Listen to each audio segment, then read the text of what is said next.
Hey, it's Raul in Hollywood for Tommy2.net. Degrassi is back. That's right. Season 5 of Degrassi, the second half of Season 5, is back on the N right now. Catch it Fridays at 8 on the N. Okay, joining me on the phone again, another cast member from Degrassi, The Next Generation.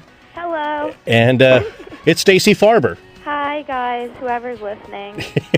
Everybody's listening. Of course. Look at it that way. Stacey, this is now the 5th season of Degrassi. The 5th season's already been seen in Canada, but we're picking it up here in the States. What's going on with Ellie this season? Ellie this season.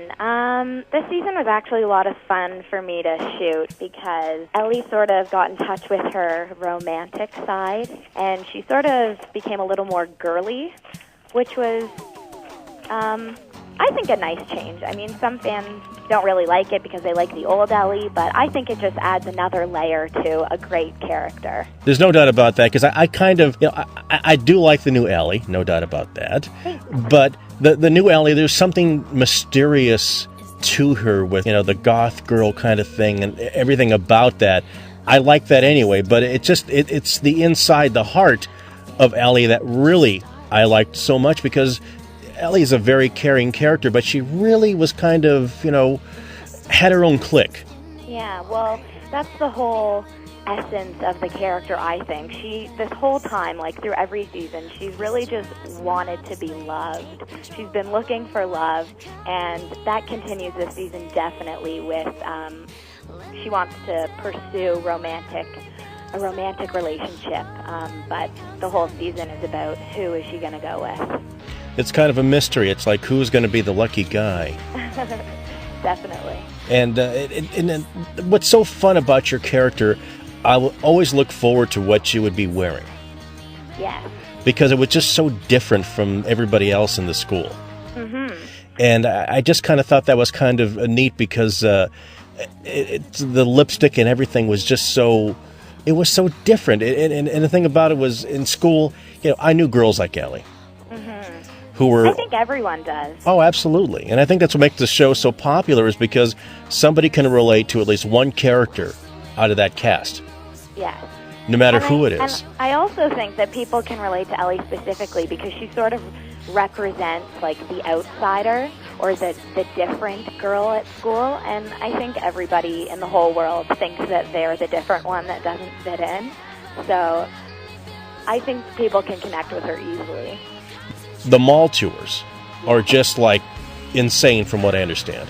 They really are. I've done so many. I think I might have done the most, over the past couple of years out of all the cast members, just because I've been available and eager to travel for free, and to meet fans and all that stuff. So I've been all over the place. I got to go to Hawaii, actually, for the first time for a mall tour, and it was insane, the crowd there. It was great. And it doesn't matter where you go, because you're going to get that. And that's what really amazes me, because I can honestly tell you, I have never seen anything like this when it comes to popularity of a TV show. Mm-hmm.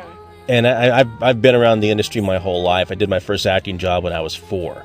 Oh, wow. And I've never seen anything like this when it comes to people showing up for an appearance. I've seen pictures of just crowds of people everywhere. And how does that affect you emotionally when you leave it and you go home? I imagine it's probably still ringing in your ears.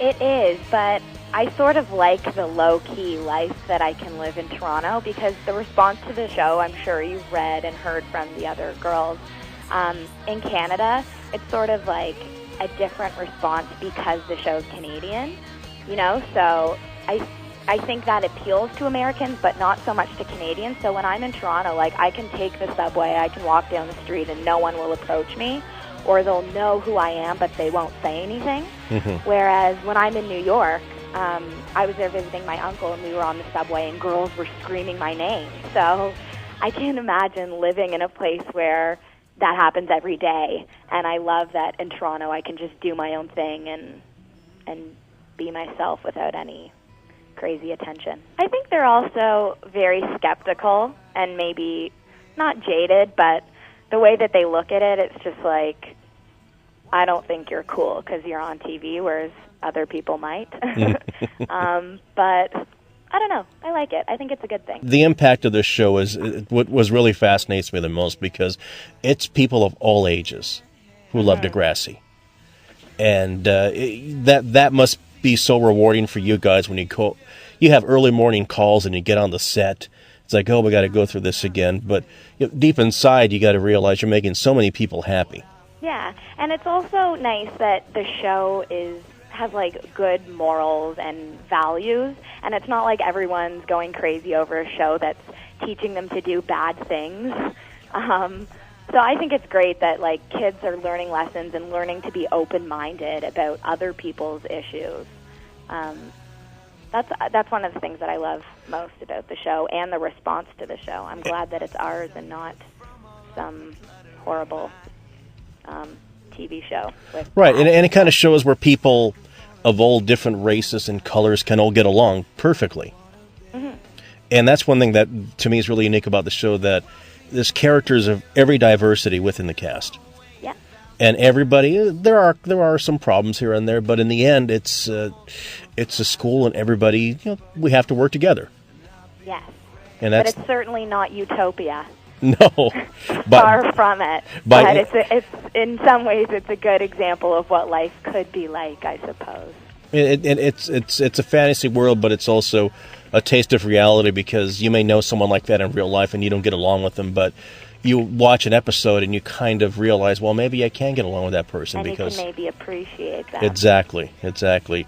I know music-wise, you're all over the map from what everyone tells me. Yes. So there's got to be something that sticks out that you really enjoy.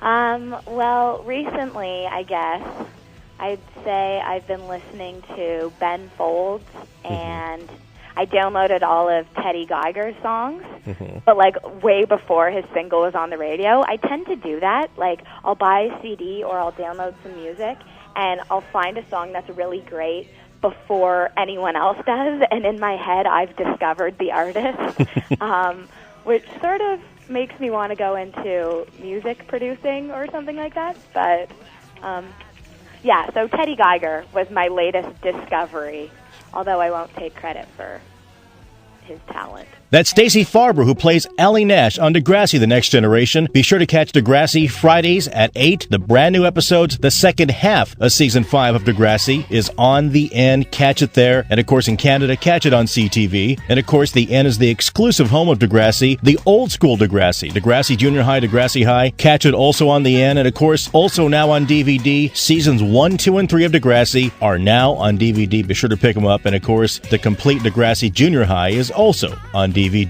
Catch Degrassi on the N Fridays at 8. I still have more Degrassi to come in the weeks ahead, so keep coming back. So until next time, this is Raul in Hollywood for Tommy2.net.